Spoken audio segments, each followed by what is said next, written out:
Welcome back. Today we're going to make a hair wrap from those gym towels that we get from supplement stores or sometimes as grab bags. The technical fabric that you would get for camping supplies is the same as the ones that they use for microfiber towels to take with you to the pool or to the gym or to the sauna. So we're going to make a hair wrap out of the same material.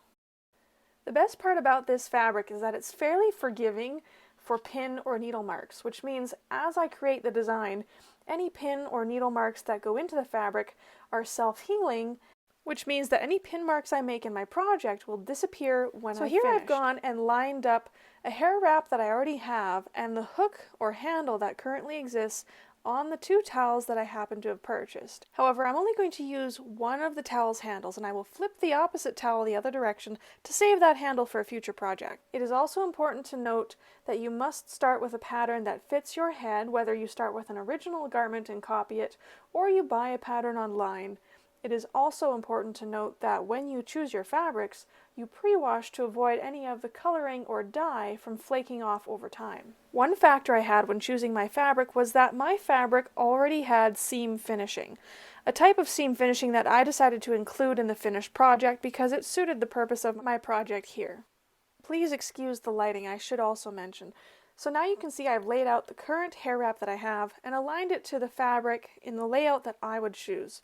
This is based on the pattern preference that I had, as well as how I wanted to use the original elasticized hook at the end, which I intended to use and connect it with the button, which would then allow a person to wear the head wrap at the end. And on the other side of this fabric piece, you can see I've left the other original hook, which I will use for a project in the future. Now, any good seamstress has a variety of different shades of the exact same color of thread. So I decided to go with the lightest thread to match the lightest print within the pattern of the fabric. Based on whatever type of fabric you have and whatever print you have that you'd like to match, that is how you choose your thread. I always choose 100% polyester for the projects that I know are not quilt projects, meaning that polyester thread has the most give when worn, so it is used in a lot of garment creation.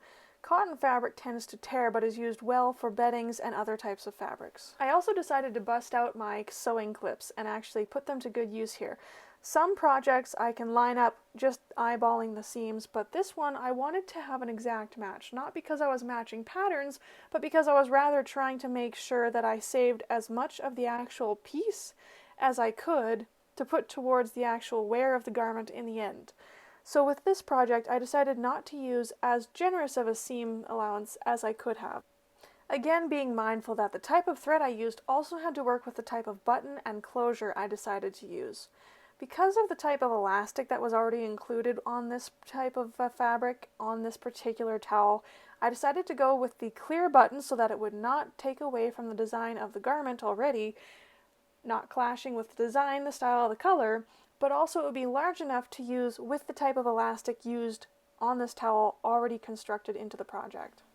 And upon inspection, I then made sure to double check each of the starts and finishes of my sewing to make sure that it would have the least amount of chance of unraveling if this was put to heavy use or thrown into the laundry with regular towels.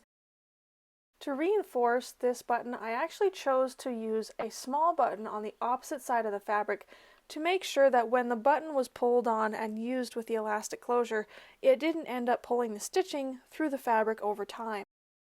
If you inspect the clothing that you've purchased from a store or another manufacturer, you'll notice that this technique is used on a lot of jackets to reinforce front closure of winter jackets where a lot of tension is often placed on the threads and the buttons that are used. This is also why you'll see a spare button included on the tag of purchased garments from stores.